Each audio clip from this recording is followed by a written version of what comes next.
15 amal yang siapapun mengamalkannya tidak akan disentuh oleh api neraka. Apa saja 15 amal itu? Tapi sebelumnya kita akan sedikit menggambarkan tentang neraka secara singkat, karena ini pernah kita bahas juga waktu kajian di Taman Raya. Kita hanya mengulas sedikit. Ma'asyiral muslimin yang dimuliakan Allah Subhanahu wa taala, bicara soal neraka, maka bicara soal sesuatu yang gaib.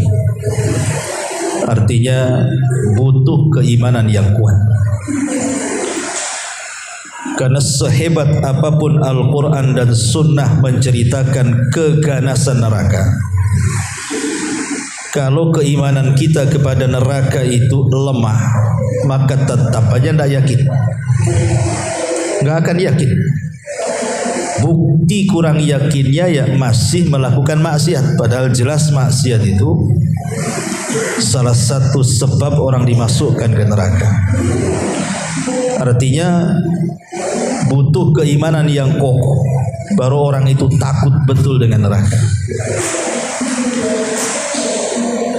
Dan seluruh kaum muslimin menurut keyakinan ahli sunnah wal jamaah itu pasti akan melewati neraka. Semua kita pasti akan melewati neraka. Dan itu dijelaskan di dalam surah Maryam ayat 71, wa im minkum illa wariduha kana ala rabbika hatman maqdiyah. Dan tidak ada seorang pun dari kalian melainkan akan mendatangi neraka. Hal itu bagi Rabbmu adalah sebuah kemestian dan ketetapan yang jelas. Maksud bahwa kita akan melewati neraka itu karena antara padang mahsyar dengan sorga itu ada titian. Lah titian itu berada di atas jahanam. Nabi SAW mengatakan dalam sebuah hadis yang dikeluarkan Bukhari Muslim, yu'ta bil jisri fayaj'alu baina dhahrai jahannam. Akan didatangkan jembatan kemudian dibentangkan di permukaan neraka jahanam. Kemudian sahabat bertanya, wa mal jisru ya Rasulullah, apa yang dimaksud jembatan yang dibentangkan di antara neraka jahanam itu? Maka Rasul mengatakan, madhadatun mazillatun alaihi khatatifu wa kalalib wa hasakah laha syaukatun ukaifa takunu bin najdi yuqalu laha sa'dan, kata Rasul. Kata Nabi SAW, jembatan itu teramat sangat licin dan menggelincirkan. Di atasnya terdapat besi-besi pengait dan kawat-kawat berduri yang ujung-ujungnya bengkok. Ia bagaikan berduri, bagaikan pohon yang berduri yang terdapat di Najd, dikenal dengan pohon Sa'dan, pohon yang banyak durinya. Dari sini kita tahu bahwa setiap orang itu akan melintasi neraka. Maksudnya di atas titian itu.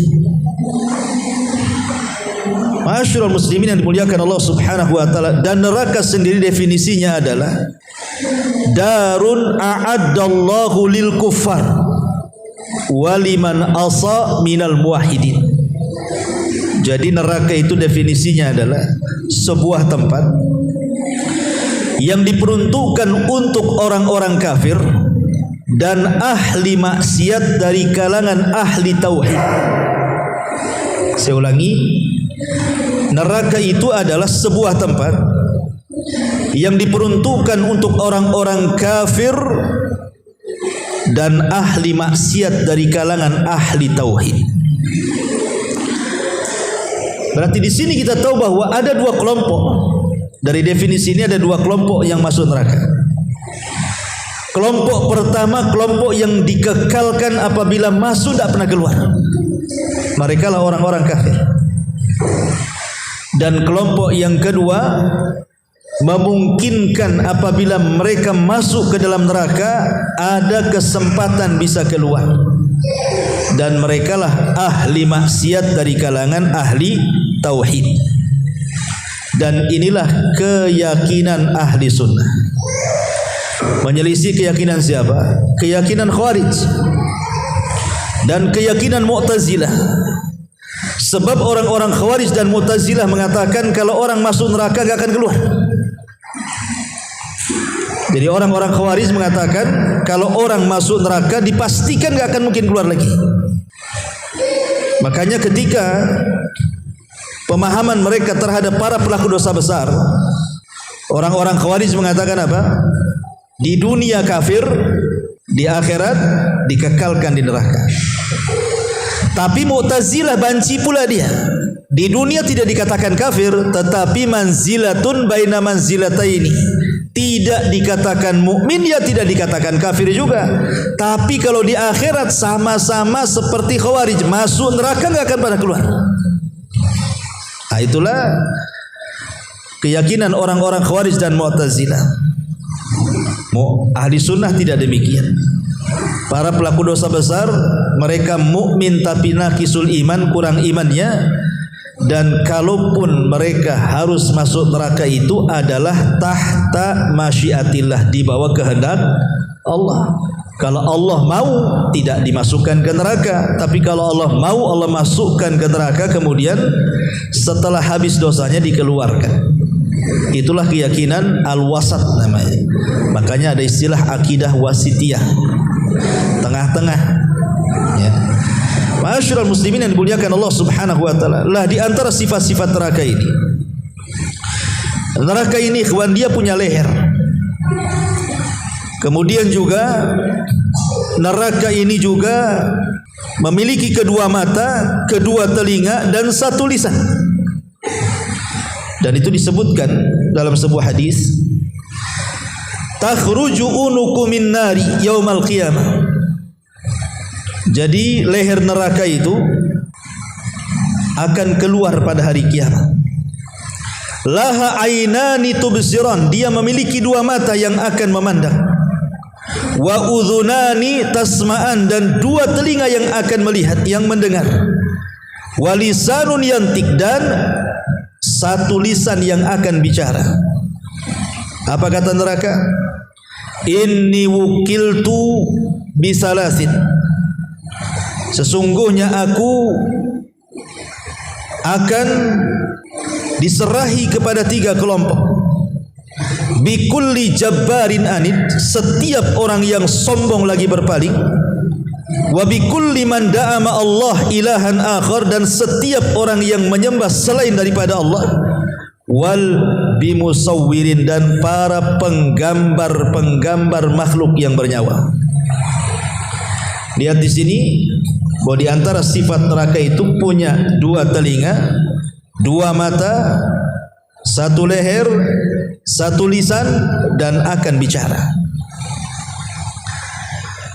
Kalau anda atau kita ditanya tentang bentuk neraka, maka Nabi SAW bersabda dalam hadis Uqbah bin Amir radhiyallahu anhu tentang bentuk neraka.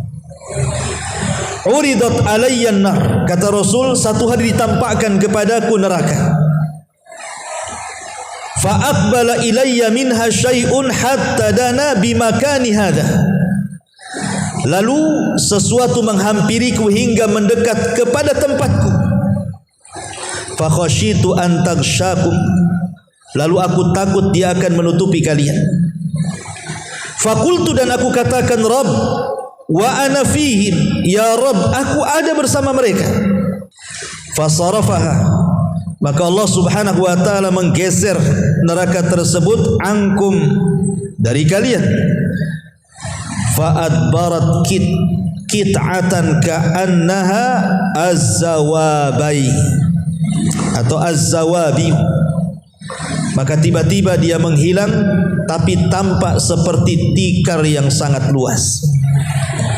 Di sini Nabi SAW digambarkan bentuk neraka seperti tikar yang terbentang. Adapun berapa luasnya neraka, maka dalam hadis Abi Hurairah radhiyallahu anhu, Nabi SAW mengatakan, asy-syamsu wal qamar thawrani mukawwarani fin nari yaumal qiyamah. Kata Rasul, matahari dan bulan akan digulung di neraka kelak pada hari kiamat. Kalau kita cerita luasnya matahari, luasnya bulan tentu luas sekali. Luas bumi saja 1,3 juta kan itu, kali lipat mungkin ya kalau matahari dibandingkan dengan bumi itu. Matahari jauh lebih besar kan. Lah matahari dengan bulan yang sebesar itu, yang matahari saja 1,3 juta lipatan lebih gitu ya dengan bumi, itu dimasukkan ke dalam neraka. Bagaimana nerakanya gitu maksudnya. Kalau ada yang bertanya, apa salahnya matahari dan bulan? Kenapa pula dimasukkan ke dalam neraka? Lain kalau manusia yang bermaksiat masuk neraka, wajar karena maksiatnya. Lah maksiat matahari bulan itu apa kan itu? Dia kan makhluk yang tidak bersalah. Allah ketika memasukkan matahari dan bulan itu bukan karena kesalahan matahari dan bulan, tidak, hanya ingin membantah penduduk neraka bahwa ketika di dunia mereka menyembah matahari dan bulan itu, bahwa keduanya bukan Tuhan. Buktinya Allah masukkan ke neraka gitu maksudnya. Makanya Allah Subhanahu wa taala mengatakan, la tasjudu lisyamsi wala lil qamari wasjudu lillahi alladzi khalaqahunna in kuntum iyyahu ta'budun. Jangan kalian sujud kepada matahari dan bulan, tapi sujudlah kepada yang menciptakan keduanya. Berarti tidak tahu berapa luasnya neraka itu. Ya kita bisa ukur ketika matahari bulan aja dipendamkan, nah itu dah kita dah bayangkan. Adapun kedalamannya, maka Nabi SAW mengatakan dalam hadis Abu Hurairah radhiyallahu anhu yang dikeluarkan Imam Bukhari, ketika Rasul sedang kumpul-kumpul para sahabat seperti ini, tiba-tiba ada suara yang menggelegar. Kemudian Rasul bertanya, tahu enggak suara itu? Sahabat mengatakan, Allah dan Rasulnya yang tahu. Kata Rasul, hadza hajarun rumiya bihi fin nari mundu sab'ina kharifan falahu wa yahfi fin naril an hina intaha ila qariha. Itulah suara batu sebesar unta katanya, dilempar ke dalam neraka sejak 70 tahun yang silam. Sekarang baru sampai di dasarnya. Jadi kalau orang terjatuh dari titian itu ikhwan, masuk ke dalam jahanam, Anda bisa bayangkan kita berada terjatuh dari ketinggian di awang-awang itu sampai ke bawah itu, baru sampai ketika sudah lewat 70 tahun. Berarti kan tinggi sekali kan.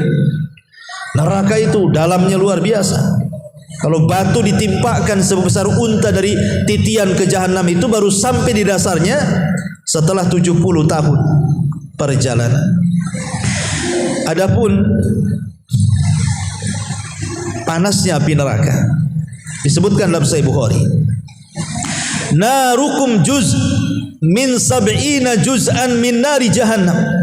Qila ya Rasulullah, in kanat lakafiyatun, qala fuddilat alaihin bi tis'ati wa sittina juz'an kulluhum mithlu harriha. Api kalian di dunia ini merupakan bagian dari 70 bagian api neraka jahanam. Lalu ditanyakan kepada beliau, wahai Rasul, satu bagian itu saja sudah cukup menyiksa para pelaku maksiat sebenarnya. Coba di dunia ini, isi dunia ini semua api, kawan. Isi dunia ini semua api kan. Di bawah lautan ada gas api, ya kan. Di bawah tanah ini ada api semua, ada burkan, ada larva, ada macam-macam kan. Kalau seandainya itu api-api satu dunia ini dikumpulkan, yang di dasar lautan, yang di dasar bumi, yang di permukaan bumi, untuk mengazab ahli maksiat, kata Rasul, itu cukup sebenarnya. Padahal itu baru satu bagian dari 70 bagian kan. Kemudian kata Nabi SAW, ditambahkan atasnya dengan 69 kali lipat yang sama panasnya. Sepanas apa itu api neraka? Ma'asyiral muslimin yang dimuliakan Allah Azza wa Jalla. Adapun atapnya, atap neraka, maka disebutkan dalam surah Waqiah, wa dhillum miyahmum la barid wala karim. Dan naungan atap neraka itu adalah asap yang hitam, tidak sejuk dan tidak menyenangkan. Jadi pelaponnya bahasa kita itu adalah asap-asap yang sangat hitam. Jadi orang kalau masuk neraka udah nggak tampak lagi karena sudah banyak asap-asap yang hitam, dan itu juga disebutkan dalam surah Al-Mursalah. Adapun hawanya, angin neraka, maka disebutkan dalam surah Al-Waqiah, fi samumin wa hamim. Mereka dalam siksaan angin yang sangat panas dan air yang sangat mendidih. Adapun bahan bakarnya, maka Allah mengatakan dalam surah Al-Baqarah 24, wa quduhan nas wal hijarah. Bahan bakarnya manusia dan bebatuan. Adapun kengeriannya, Allah katakan dalam surah Mursalat 32, innaha tarmi bisyararin kal kausar. Sungguh neraka itu menyemburkan bunga api sebesar dan setinggi-tinggi istana. Adapun suaranya, maka disebutkan dalam surah Al-Furqan 12, idza ra'atkum mim makanin ba'id sami'u laha taghayyudan wa zafira. Apabila neraka melihat mereka dari tempat yang jauh, mereka mendengar suara yang mengguntur dan menggemuruh karena kemarahannya. Adapun para penjaganya, neraka akan dijaga oleh para malaikat yang bersaf-saf. Tidak ada yang bisa keluar dari api neraka. Kullama aradu an yakhruju minha u'idu fiha. Setiap orang ingin kabur dari neraka, dihalau dimasukkan lagi, dihalau dimasukkan lagi. Adapun pintu-pintunya, maka neraka memiliki 7 pintu sebagaimana disebutkan dalam surah Al-Hijr, dan siksaan yang paling ringan sebagaimana disebutkan dalam Sahih Bukhari, inna ahwana ahlin nar adzaban yaumal qiyamah la rajulun tudau fi ahmasi qadamaihi jamratan yagli min huma dimagu. Sesungguhnya seringan-ringan siksa ahli neraka pada hari kiamat orang yang diletakkan bara api di bawah tumitnya namun mampu mendidihkan kepalanya. Naudzubillah. Ini gambaran neraka. Ya, tidak mungkin saya jelaskan, nanti habis waktu. Kita masuk sekarang, kalau kita sudah tahu ngerinya seperti itu neraka.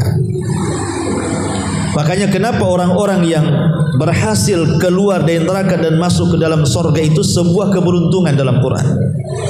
Faman zuhziya 'anil nar wa udkhilal jannah faqad faz. Siapapun yang dikeluarkan dari neraka dimasukkan ke dalam surga, itulah keberuntungan yang luar biasa.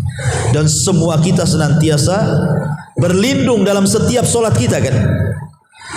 Di akhir tasyahud kita disuruh berlindung dari jahannam kan. Allahumma inni a'udzubika min adzabi jahannam wa min adzabil qabri wa min fitnatil mahya wal mamat wa min syarri fitnati masihid dajjal. Setiap solat kita berlindung dari jahannam.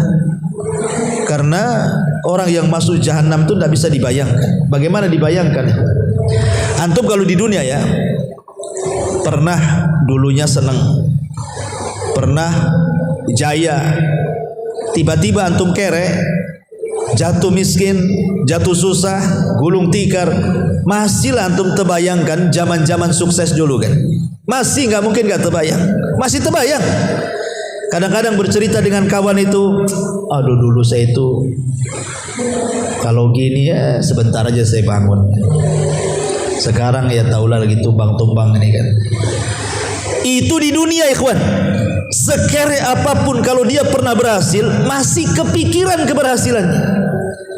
Tapi kalau orang dicelupkan ke neraka, blank. Hilang semua, memori-memori itu hilang tuh. Makanya ada hadis yang mengatakan nanti pada hari kiamat akan didatangkan satu orang yang ketika di dunia diberikan banyak nikmat. Tak pernah susah orang ini di dunia ini. tapi termasuk dari penuh neraka, dicelupkan sama Allah satu kali ke neraka. Kemudian Allah bertanya, hal marra bika min ni'amin qad, masih kebayang nikmat-nikmat bukan? Dia mengatakan tidak, wahai Rabb. Blank, hilang semua memorinya. Coba itu dicelupkan satu kali, itu gimana kalau dimasukkan di situ? Oh, makin hilang lagi otaknya. Ini menunjukkan bahwa, makanya kenapa jangan coba-coba kemudian seperti orang-orang Yahudi yang mengatakan apa? Lan tamassana nar illa ayyamam ma'dudat, katanya. Kami walaupun harus masuk neraka, kata orang Yahudi, paling 40 hari gitu. Habis itu kami keluarkan neraka, masuk surga. Dia pikir betul-betul 40 hari dia dimasukkan. Itu kan klaim mereka saja. Oke lah 40 hari. Satu harinya kehidupan neraka kalau dibilang dengan kehidupan dunia itu sama dengan 1000 tahun. Kan Allah yang mengatakan inna yawman inda rabbika ka alfi sanatin mimma ta'udun. Satu hari kehidupan akhirat bila dibandingkan dengan kehidupan dunia ibarat 1000 tahun. Jadi kalau 40 hari ya kalikan saja, kan begitu. Itu kan orang Yahudi pengklaim iya kalau 40 hari loh, kalau kekal selama-lamanya. Dan itulah yang kita yakini bahwa orang-orang Yahudi kafir mereka akan dikekalkan di dalam. Masyarul muslimin yang muliakan Allah Azza wa Jalla. Lah dari sini kita butuh amalan-amalan yang dengan amalan itu kita tidak disentuh api neraka. Yang pertama adalah at-tauhid. Dan itu disebutkan dalam Sahih Bukhari Muslim dari hadis Anas ibn Malik radhiyallahu an. Nabi sallallahu alaihi wasallam berkata kepada Muadz bin Jabal radhiyallahu an, "Ma min ahadin yashhadu an la ilaha illallah wa anna Muhammadar Rasulullah sidqan min qalbihi illa harramahu Allahu 'alan nar." Tidaklah salah seorang di antara kalian yang bersaksi bahwa tidak ada sembahan yang berhak disembah kecuali Allah dan Muhammad adalah utusan Allah jujur dalam hatinya, kecuali Allah akan haramkan neraka padanya. Kalimat jujur dalam hatinya sidqan min qalbi, ada catatan para ulama. Ya. Maksudnya begini, ikhwan. Apakah hanya semata-mata tauhid itu seseorang akan terbebas dari api neraka? Semata-mata mentauhidkan Allah. Anggaplah dia berzina, dia mencuri, dia riba, yang penting tidak datang ke dukun, yang penting tidak percaya jimat dan tangkal, yang penting tidak minta-minta ke kuburan, ke orang-orang soleh. Pokoknya saya tauhid mantap, Ustaz. Ya. Tapi kalau riba masihlah kan itu. Nah, ini biasanya orang-orang yang sudah ngaji tauhid, ya kan? Orang-orang yang sudah hijrah, sudah belajar tauhid kan tidak mungkin lah antum melakukan kesyirikan kan. Takut malah kita kalau melakukan kesyirikan. Tapi kalau dosa besar masih juga nipu, masih juga gibah, masih juga bohong dan begitu seterusnya kan? Ya. Lah pertanyaannya, apakah kemudian semata-mata orang mentauhidkan Allah itu sudah mencukupkan modal dia terbebas dari api neraka dan direct masuk surga? Tidak. Karena kalimat sidqan min qalbihi maksudnya jujur dalam hatinya. Tauhid itu melahirkan iman. Dan iman itu menurut ahli sunnah adalah keyakinan yang menghujam dalam hati, kemudian diucapkan lewat lisan, diaplikasikan lewat perbuatan. Berarti kalau hanya mengucapkan la ilaha illallah walaupun dia yakin dengan tauhid, kalau lisannya belum mengaplikasikan hatinya atau perbuatannya belum mewujudkan apa yang dikatakan lisannya, berarti belum mentauhidkan Allah secara sempurna. Dari sini kita tahu berarti ada tauhid yang sempurna, ada tauhid yang kurang sempurna. Orang-orang yang mentauhidkan Allah secara sempurna, orang-orang inilah yang direct masuk surga, nggak akan disentuh neraka. Seperti 70.000 orang yang masuk surga tanpa hisab dan azab. Itu kan tauhidnya sempurna tuh. Tidak minta diruqyah, tidak minta dikai, tidak tatayur, kemudian mereka pun bertawakal kuat kepada Allah, ia direct masuk surga. Tapi ada orang-orang yang tauhidnya kurang sempurna. Lah tauhidnya kurang sempurna ini, dia bertauhid tetapi mungkin masih meninggalkan sholat, masih berzina, masih maling, masih begitu. Berarti orang seperti ini belum mutlak terbebas dari api neraka. Dia masih merasakan api neraka, alias tahta masyiatillah, di bawah kehendak Allah. Kalau Allah mau ya dimasukkan langsung ke surga, tapi kalau tidak mau ya Allah membersihkan orang ini di neraka baru dimasukkan ke dalam surga. Tetapi tauhid inilah penyelamat kita.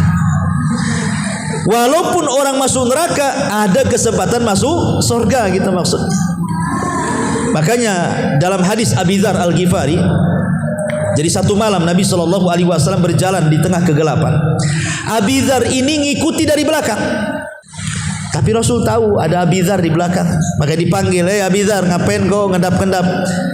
Kata Abi Dzar, tahu Rasul, aku kira engkau tidak mau ditemani, makanya aku susul dari belakang, katanya. Maka berjalanlah Rasul dengan Abi Dzar. Duduklah kemudian dua orang ini. Kata Rasul, tunggu ya Abi Dzar, saya ingin melangkah ke sana, katanya. Akhirnya Rasul pun meninggalkan Abi Dzar. Kemudian di situ ada sebuah lembah, Rasul SAW berdiri di situ. Tiba-tiba kemudian Abi Dzar mendengar Rasul mengatakan, wa in zana wa in sarak, wa in zana wa in sarak, walaupun dia berzina, walaupun dia mencuri. Abi Dzar bingung, ngapain Rasul ngomong begitu? Setelah itu Rasul SAW kembali kepada Abi Dzar. Abi Dzar bertanya, Rasul, saya tadi mendengar engkau mengatakan wa in zana wa in sarak. Apa maksudnya? Kata Nabi SAW, tadi aku di situ, Jibril datang. Kemudian Jibril mengatakan, siapa yang mengucapkan la ilaha illallah penuh dengan kejujuran dalam hatinya, dipastikan masuk surga. Maka aku katakan, wa in zana wa in sarak, walaupun dia berzina, walaupun dia mencuri, wahai Jibril. Kata Jibril, wa in zana wa in sarak, walaupun dia mencuri, walaupun dia berzina. Ulama ketika mensyarah hadis ini, dia mengatakan, maksudnya kalimat wa in zana wa in sarak di sini, orang yang bertauhid walaupun dia berzina, walaupun dia mencuri, maksudnya ada kesempatan masuk surga walaupun dia harus masuk neraka dulu, gitu maksudnya. Tetapi pembahasan yang kita jelaskan di sini adalah tauhid yang betul-betul tidak menyentuh pelakunya api neraka adalah tauhid yang sempurna. Betul-betul dia menjalankan tauhid itu dengan rukun-rukun dan syarat-syaratnya. Ini yang pertama. Yang kedua, al-jihadu fi sabilillah. Orang yang berjihad di jalan Allah Subhanahu wa taala, berperang maksudnya. Nabi SAW mengatakan, man idbarrat qadamahu fi sabilillah harramallahu 'alan nar. Barang siapa yang kedua kakinya penuh dengan debu karena dia berperang di jalan Allah Subhanahu wa taala, maka cukup baginya Allah haramkan neraka padanya. Ini yang kedua, tidak perlu dijelaskan yang kedua. Kita menjelaskan yang penting-penting saja. Kemudian yang ketiga, muhafadzatu 'ala salawatil khamsati fi waqtiha. Menjaga salat 5 waktu tepat pada waktunya. Dan disebutkan dalam hadis yang dikeluarkan Bukhari Muslim dari Handalah Al-Asadi radhiyallahu anhu. Nabi mengatakan, man hafadha 'ala salawatil khamsi ala wudu'iha wa mawaqitiha wa ruku'iha wa sujudiha yaraha haqqan lillahi alaihi hurrima 'alan nar, kata Rasul. Barang siapa yang menjaga solat 5 waktu, dia jaga wudunya, dia jaga waktu-waktunya, dia jaga ruku dan sujudnya. Ikhwan, kalau kita membahas masalah solat, biasanya selalu diulang-ulang kalimat ruku dan sujud. Kenapa? Karena bagian ini yang dilalaikan manusia. Biasanya orang kalau ruku cepat-cepat, sujud inginnya cepat-cepat, tapi kalau berdiri dia bisa lama-lama. Padahal diampuni orang yang sedang sholat dari dosa-dosanya itu ketika dalam 2 posisi ini. Ketika ruku, kata Rasul, tasaqatat dunubu, dosa-dosanya jatuh. Ketika sujud sama juga, dosa-dosanya jatuh. Itulah makna ketika Nabi SAW mengatakan, bagaimana pendapat kalian kalau di depan rumah kalian itu ada sungai, engkau mandi 5 kali, bukankah akan bersih? Kata sahabat, tentu ya Rasul, pasti badan kami bersih dari daki-daki dan kotoran itu. Begitulah sholat 5 waktu kepada dosa-dosa kalian. Artinya sholat 5 waktu itu bisa membersihkan dosa.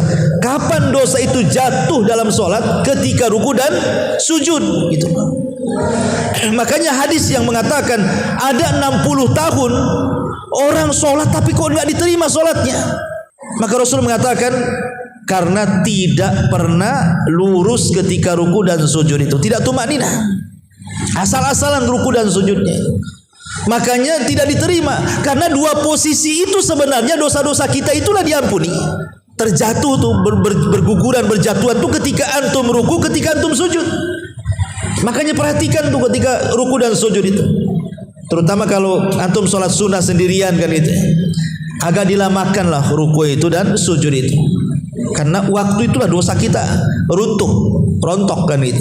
Makanya di sini dibawa-bawa, barang siapa yang menjaga sholat 5 waktu, dia jaga wudunya, dia jaga waktu-waktunya, dia jaga ruku dan sujudnya, maka dan dia melihat bahwa perkara itu sebuah hak tuntutan untuk Allah, maka diharamkan padanya api neraka. Ya, apalagi anggota sujud itu ada hadis secara khusus kan, haramallahu 'alan nar an ta'kula atharas sujud. Allah haramkan bagi orang yang suka sujud anggota-anggota sujud. Makanya ketika orang-orang yang masuk ke dalam neraka dan dapat syafaat itu, kan malaikat kan akan mengambil, dan malaikat tidak akan mengenali orang-orang yang masuk neraka yang akan diselamatkan karena syafaat atau karena rahmat Allah, kecuali dari cahaya anggota wudunya. Jadi di neraka itu nampak orang-orang yang rajin sujud, kalaupun dia harus masuk neraka, dari situlah malaikat mengenali orang-orang yang masuk neraka kemudian diselamatkan. Ini yang ketiga. Yang keempat, arba'atu raka'atin qabla zuhri wa ba'dah, menjaga sholat sunnah khususnya 4 rakaat sebelum zuhur dan 4 rakaat setelah zuhur. Disebutkan dalam hadis Ummu Habibah, salah satu istri Nabi SAW, aku mendengar Nabi SAW bersabda, man hafadhu ala 4 raka'atin qabla zuhri wa 4 ba'daha harramahullahu 'alan nar. Barang siapa yang menjaga 4 rakaat sebelum zuhur dan 4 rakaat setelah zuhur, maka Allah akan haramkan dia dari api neraka. Kata Ummu Habibah, setelah aku mendengar hadis ini, maka aku tidak pernah meninggalkan 4 rakaat sebelum dan sesudah zuhur sampai mati, kata Ummu Habibah. Makanya karena keutamaannya besar, sampai Asy-Syaikh Ibnu Utsaimin rahimahullahu taala ketika ditanya tentang hukum orang yang biasa melakukan qabliyah zuhur, tapi karena kesibukannya akhirnya dia luput tidak melaksanakan qabliyah zuhur. Umpamanya antum mengejar ke masjid, tahu-tahu sudah qomat, artinya kan tidak sempat qabliyah kan. Maka kata beliau, maka dia boleh mengqadha setelah zuhur. Jadi berapa rakaat? Ya 2 rakaat saja, diqadha setelah zuhur 2 rakaat, ditambah dengan 4 rakaat setelah zuhur, berarti 6 rakaat. Itu maksudnya ya. Jadi kalau yang luput qabliyah zuhur, maka bisa diqadha setelah zuhur tambah 2 rakaat lagi. Kan setelah zuhur 4 rakaat, tambah 2 rakaat lagi katanya. Berarti jadi 6 rakaat, tetapi bukan 6 rakaat sekali salam, tentu 2 rakaat salam, 2 rakaat salam, gitu maksudnya. Dan ini juga senada dengan Syekh bin Baz rahimahullahu taala ketika ditanya, maka beliau mengatakan, idza fatathu as-sunnatul qabliyatu sunnatadz zuhri. Apabila seseorang luput melaksanakan sunnah qabliyah, sunnah zuhur, fasunnatu yusalliha ba'da zuhri, maka disunnahkan dia salat setelah zuhur, dan itu berdasarkan hadis Nabi sallallahu alaihi wasallam. Rasul pernah luput sunnah qabliyah zuhur, kemudian beliau qada setelah zuhur.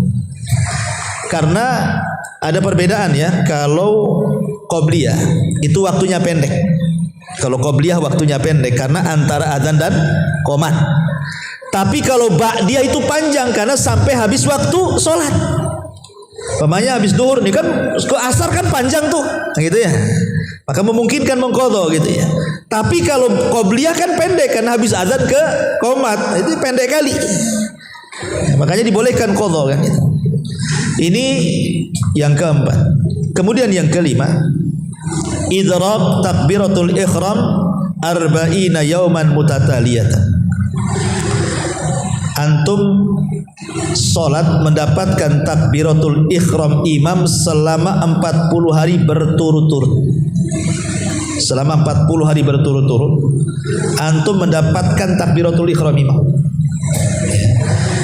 Yang disebutkan dalam Sahih Al-Jami' yang disahihkan oleh Syekh Nasir Al-Albani, Nabi SAW mengatakan dari hadis Anas bin Malik radhiyallahu an, man shalla lillahi arba'ina yawman fi jama'atin yudrik takbiratul ula kutibat lahu bara'atun min nar wa bara'atun minan nifaq. Barang siapa yang salat karena Allah 40 hari dalam jamaah mendapatkan takbiratul ihram, maka akan dicatat 2 bara'ah. Apa bara'ah? Berlepas diri. 1 berlepas diri dari api neraka, dan 1 berlepas diri dari sifat nifak. 40 hari saja tapi berturut-turut. Makanya untung orang-orang yang mondok di pesantren bertahun-tahun kan nih. Kita ini yang sudah di masyarakat ya mungkin 1 hari 5 waktu lah, jangan sampai luput dari takbiratul ihram aja enggak bisa. Mesti ada yang luput 1 ya kan. Coba kalau kita azamkan sajalah demi supaya kita tidak disentuh api neraka kan, itu 40 hari betul-betul antum fokus gitu ya. Sebelum qomat sudah ada gitu. Wah, itu mantap ikhwan. Baik, kemudian yang keenam, muhafadzatu an salati subhi wal asri fi waqtiha. Berusaha menjaga 2 salat wusta, subuh dan asar. Kata Nabi sallallahu alaihi wasallam, la yalijin nar man shalla qabla tulu'i syamsi wa qabla ghurubiha. Tidak akan disentuh api neraka orang yang menjaga salat sebelum terbit matahari artinya subuh, dan sebelum terbenam matahari artinya asar. Karena begini ikhwan, zuhur dan asar dan subuh ini adalah salat yang mendapatkan 2 pahala. Kalau yang lain 1 pahala. Tapi khusus subuh dan asar itu dapat 2 pahala. Subuh dapat 2 pahala, asar dapat 2 pahala. Kalau zuhur 1 pahala, maghrib 1 pahala, isya 1 pahala. Tapi kalau zuhur 2, kalau subuh 2, kalau asar 2. Macam mana caranya? Nabi SAW mengatakan, yata'aqabuna fikumul malaikatul laili wa malaikatul nahar. Jadi setiap hari Allah tugaskan 2 malaikat pencatat kebaikan. Ada malaikat malam, ada malaikat siang tuh. Pertemuannya di 2 waktu ini. Jadi kalau malaikat siang, mereka hendak mencatat orang-orang yang baik di siang hari, turun di waktu subuh ketika manusia sedang sholat subuh. Dia catat si fulan sholat subuh. Kemudian sampai asar. Ketika asar dia akan harus melaporkan tuh catatannya. Ketika manusia sedang sholat asar, dia catat si fulan sholat asar. Di waktu yang sama, malaikat malam turun mencatat juga dia sholat asar. Kemudian sampai malam dia mencatat apakah si fulan itu tahajud, baca Quran, witir atau doa atau apa zikir gitu ya. Sampai subuh. Sebelum dia naik ke atas, dia pun mencatat sholat subuhnya sebelum turunnya malaikat siang. Berarti zuhur dicatat 1 malaikat siang saja, asar dicatat malaikat siang dan malam, maghrib dicatat malaikat malam saja, isya dicatat malaikat malam saja, subuh dicatat malaikat malam dan malaikat siang. Makanya 2 solat ini sangat istimewa, disebut wusta, yang Allah katakan hafidhu ala salawati was salatil wusta. Jaga oleh kalian 5 waktu solat, terutama solat wusta, maksudnya asar dan subuh gitu maksudnya. Ini yang ke-6. Kemudian yang ke-7, Ainun bakat min khasyatillah, mata yang menangis karena takut kepada Allah. Wa ainun tabitu tahrusu fi sabilillah, dan mata yang tidak pernah tidur karena menjaga orang-orang yang sedang jihad di jalan Allah. Kata Nabi sallallahu alaihi wasallam, laisa syai'un ahab ilallah min qatrataini.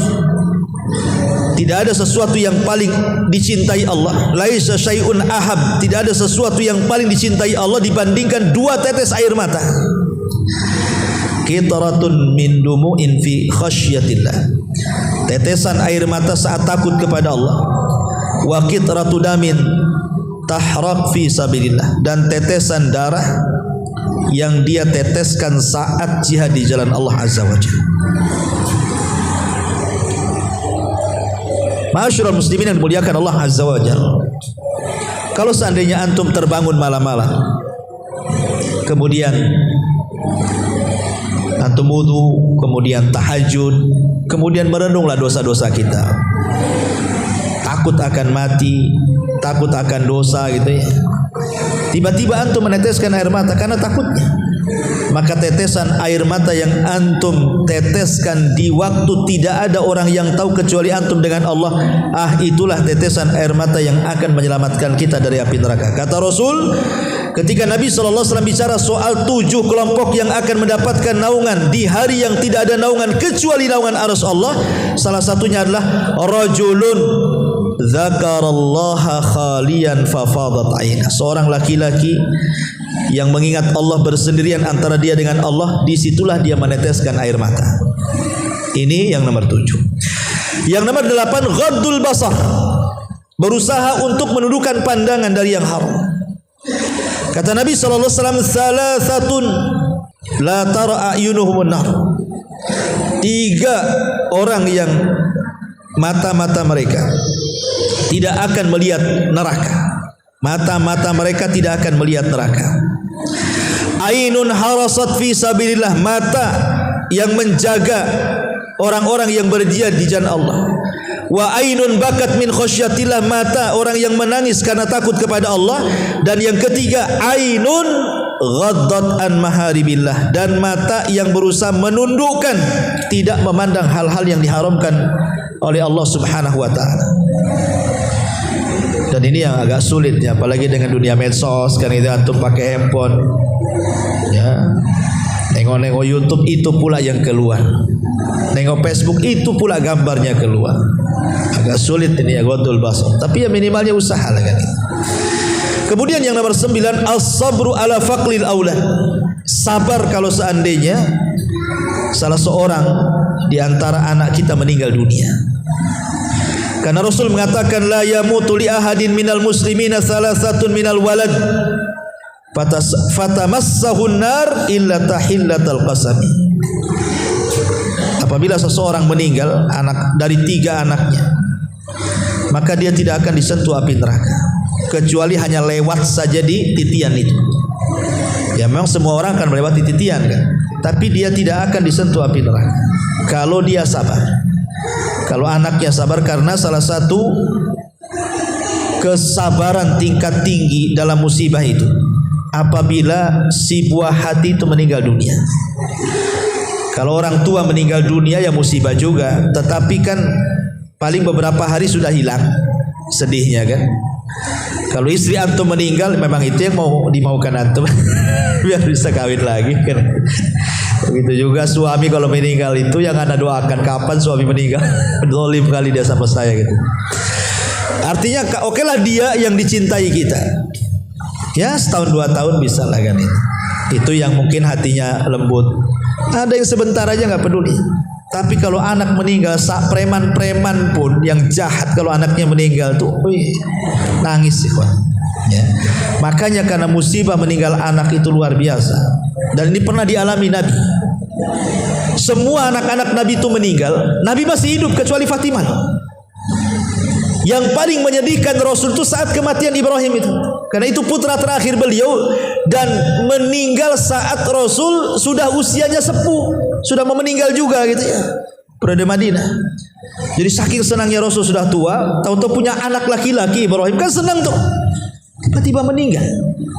Ya tentu, kenapa Nabi tidak boleh ada anak laki-laki? Itu sudah takdir Allah kan? Karena biasanya kalau Nabi punya anak jadi Nabi, itu masalahnya. Sementara tidak ada Nabi setelah Nabi kan itu. Kalau Nabi punya anak laki-laki nanti jadi Nabi. Makanya lihat Nabi Daud punya anak Sulaiman jadi Nabi. Nabi Ibrahim punya Ishak, Ismail, dua-duanya jadi Nabi kan itu ya. Kemudian Nabi Adam punya anak Sis jadi Nabi.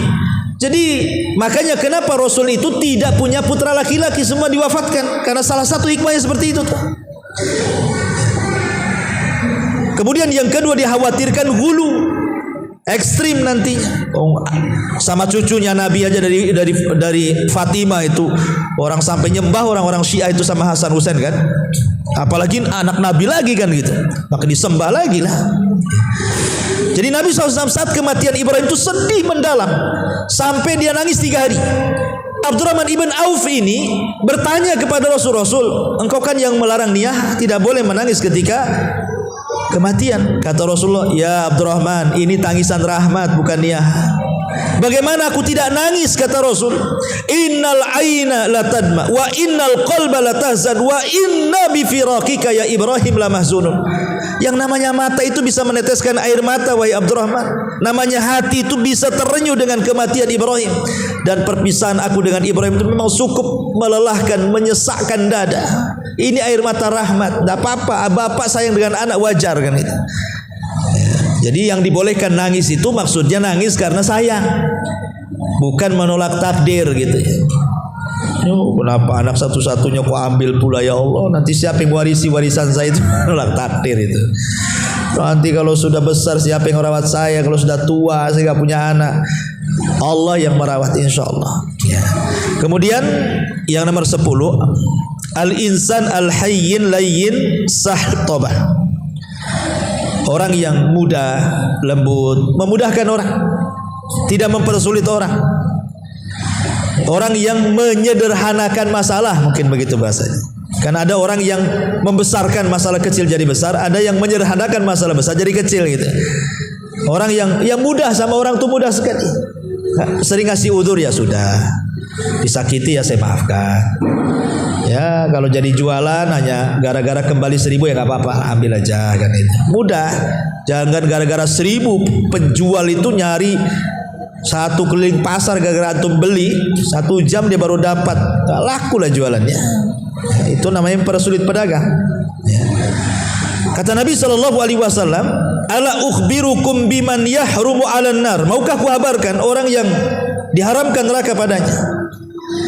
Maka kata Rasulullah, kullu qaribin hayyinin sahlin. Orang yang dekat, orang yang mudah, orang yang supel, orang yang sederhana, itulah mereka salah satu sifat orang-orang yang tidak disentuh api neraka. Kemudian yang nomor 11, al-iman billahi wal yaumil akhir. Orang yang kuat keimanannya dengan Allah dan hari akhir, kuat keimanannya dengan kematian, dan itu juga disebutkan di dalam Quran. Allah Subhanahu wa taala mengatakan, alladzina yaquluna rabbana innana amanna faghfir lana dzunubana wa qina adzabannar. Ila akhiril ayat. Kemudian yang nomor 12, menjaga rawatib. Ya, menjaga sunnah rawatib. Berapa sunnah rawatib? 12. 12 ini 2 rakaat sebelum subuh, 4 rakaat sebelum zuhur, sudah 6. Ya, kemudian 2 rakaat setelah zuhur, 8. 2 rakaat setelah maghrib, 10, ya kan? Kemudian 2 rakaat setelah isya, berarti 12. Tapi ada yang berpendapat 10 dengan mengurangi 4 rakaat sebelum zuhur. Bagi yang mengatakan 2 rakaat setelah zuhur, sebelum zuhur berarti 10 rakaat. Bagi yang mengatakan sebelum zuhur 4 rakaat berarti 12 rakaat. Itu khilafnya. Jadi rawatib itu ada yang berpendapat 10 rakaat, ada yang berpendapat 12 rakaat. Dari mana khilafnya? Dari solat rawatib qobliyah zuhur. Bagi yang 10 berarti sebelum zuhur 2 rakaat gitu ya. Bagi yang 12 berarti sebelum zuhur 4 rakaat. Di situ perbedaannya. Dan Nabi mengatakan, Man shalla fi yaumin itsnatai asyrata rak'atan haramallahu lahmahu 'anin nar. Barang siapa yang salat dalam satu hari 12 rakaat, Allah haramkan dagingnya dari api neraka. Kemudian yang nomor 13, as-saum. Orang yang merutinkan puasa, puasa sunnah, Senin Kamis, puasa Daud, Ayamul Bid, puasa sunnah lah. Nabi SAW mengatakan dalam hadis Muslim, man shoma yauman fi sabilillah ba'adallahu wajhahu 'anil nar sab'ina kharifah. Barang siapa yang berpuasa satu hari saja karena Allah, maka Allah akan jauhkan wajahnya dari api neraka 70 tahun. Ada yang mengatakan 70 musim. Ini yang nomor 13. Yang nomor 14, as-sahar fi sabilillah. Begadang karena di jalan Allah, seperti antum berthalabul ilmi, antum baca buku di malam hari gak tidur gitu ya. Ataupun antum dengerin YouTube kajian sampai gak tidur. Ya, memang betul-betul gak tidurnya itu karena dengar kajian, karena mencari ilmu gitu maksudnya. Bukan karena gak bisa tidur, karena mikir utang, bukan itu ya. Maksudnya ya betul-betul antum menyengajakan malam-malam gak tidur itu untuk murojaah. Ya, maka itu namanya as-sar fi sabilillah ya. Kata Nabi SAW, hurrimat ainun 'alan nar sahirat fi sabilillah. Diharamkan mata-mata dari api neraka orang yang terjaga karena di jalan Allah Subhanahu wa taala. Karena dan di jalan Allah salah satunya thalabul ilmi. Kemudian yang 15, zikrullah wa tauhiduhu indal maut. Senantiasa banyak berzikir dan dia bisa mengucapkan tauhid ketika kematiannya. Disebutkan dalam hadis yang dikeluarkan Imam Ibnu Majah dari Abi Sa'id Al-Khudri, Nabi SAW mengatakan, idza qala al-abdu, apabila seorang hamba berkata, la ilaha illallah wallahu akbar, yaqulullahu azza wa jalla sadaqa abdi la ilaha illa ana wa ana akbar. Apabila seorang hamba mengatakan tidak ada sesembahan yang berhak disembah kecuali Allah dan Allah Maha Besar, maka Allah mengatakan, hambaku telah benar. Ya, tidak ada sesembahan yang berhak disembah kecuali aku dan aku Maha Besar. Wa idza qala al-abdu, tetapi kalau hamba mengatakan la ilaha illallah wahdah, tidak ada sesembahan kecuali Allah saja, maka Allah mengatakan, shadaqa abdi, hambaku telah benar. La ilaha illa ana wahdi, karena tidak ada sembahan yang berhak disembah kecuali aku saja. Wa idza qala, dan apabila hamba berkata la ilaha illallah la syarikalah, tidak ada sembahan yang berhak disembah dan tidak ada sekutu baginya, maka Allah katakan, shadaqa abdi, hambaku telah benar. La ilaha illa ana wa la syarikali, tidak ada sembahan yang berhak disembah kecuali aku dan tidak ada sekutu bagiku. Wa idza qala, dan apabila hamba berkata la ilaha illallah lahul mulku wa lahul hamdu, tidak ada sembahan yang berhak disembah kecuali Allah, bagi dia kerajaan dan pujian, maka Allah mengatakan, shadaqa abdi, hambaku telah benar. La ilaha illa ana, tidak ada sembahan kecuali aku. Li al mulk wa li alhamdu, karena kekuasaan dan pujian itu hanya milikku. Wa idza qala, dan apabila hamba berkata la ilaha illallah wala haula wala quwata illa billah, tidak ada sembahan yang berhak disembah kecuali dan tidak ada kekuatan kecuali milik Allah, maka Allah mengatakan, shadaqa abdi, hambaku telah benar. La ilaha illa ana, tidak ada sembahan yang berhak kecuali aku. Wala haula wala quwata illa bi, tidak ada daya dan kekuatan kecuali milik aku. Apa kata Rasulullah? Man ruziqahunna inda mautihi, siapa yang salah satu lafaz-lafaz ini antum baca, berhasil antum baca sebelum matinya, ketika antum sedang sakaratul maut, lam tamassahun nar, maka antum tidak akan disentuh api neraka. Ya, dari lafaz-lafaz ini, entah antum membaca la ilaha illallah Allahu akbar kemudian mati, atau antum membaca la ilaha illallah wahdah, atau antum membaca la ilaha illallah syarikalah, atau antum membaca la ilaha illallah lahul mulku wa lahul hamdu, atau antum membaca la ilaha illallah haula wala quwata illa billah. Pokoknya dari bacaan-bacaan ini kemudian Allah takdirkan meninggal antum di atas bacaan ini, maka Rasul mengatakan dia tidak akan disentuh api neraka. Artinya mati di atas tauhid gitu maksudnya ya. Inilah 15 amalan yang disebutkan para ulama, dan kita tidak akan disentuh api neraka. Tapi ada sebaliknya, ikhwan. Sebaliknya itu justru dia tidak akan disentuh surga. Siapa mereka? Satu, orang musyrik, tidak akan disentuh surga. Orang musyrik masuk neraka kekal di dalam. Lain asyrakta la yahbatanna amaluka wa la takunanna minal khasirin. Innallaha la yusyrik innallaha la yaghfiru an yushraka bihi wa yaghfiru ma duna dzalika liman yasha. Wa man yusyrik billahi faqad harramallahu alaihil jannah. Dan banyak hadis-hadis ayat-ayat, siapa yang melakukan kesyirikan haram padanya surga. Yang kedua, al-muntahir, orang bunuh diri. Ya, orang bunuh diri, Nabi SAW mengatakan dia akan kekal di neraka. Maksudnya kekal di neraka itu lama gitu maksudnya. Jadi kalau ada bahasa kekal baik di Quran ataupun sunnah, berarti maknanya dua. Makna kekal ya kekal tidak akan keluar, makna kekal saking lamanya disebut kekal gitu maksudnya. Seperti orang yang membunuh seorang mukmin secara sengaja, Allah mengatakan apa? Wa man yaqtul mu'minan muta'ammidan fajazaohu jahannam khalidan fiha. Siapa yang membunuh seorang mukmin secara sengaja maka akan masuk neraka, dikekalkan di dalamnya. Bukan kekal enggak keluar maksudnya. Saking lamanya Allah sebut kekal gitu maksudnya. Sebab kalau seandainya kekal itu maknanya kekal tidak akan keluar, ini khawarij namanya. Ini orang-orang Mu'tazilah yang mengatakan seperti itu. Ahli sunnah bukan khawarij, ahli sunnah bukan Mu'tazilah yang kalau orang masuk neraka enggak keluar lagi, tidak. Jadi kalimat kekal ada yang kekal selamanya, ada yang dimaksud kekal itu saking lamanya sampai Allah mengatakan kekal gitu maksudnya. Ya, orang yang bunuh diri itu seperti itu. Ya. Padahal niatnya bunuh diri itu supaya mengakhiri, supaya dari keperitan hidup kan, malah masuk neraka lama-lama pula di situ. Tujuannya itu mau istirahat, orang bunuh diri itu malah masuk neraka kekal pula lama-lama di situ. Kemudian yang nomor 3, al-imamul ghas li ra'iyati. Ini pemimpin yang ghas, penipu rakyatnya. Nah, ini musim kampanye nih, musim politik. Wah, semua janji keluar. Kalau aku jadi presiden, bla bla bla bla bla bla semua. Jangankan presiden, nyalek aja banyak kali janjinya. Udah jadi mana ada janji itu? Tak ada, hilang janji. Kemudian qati'ur rahim, memutus silaturahim.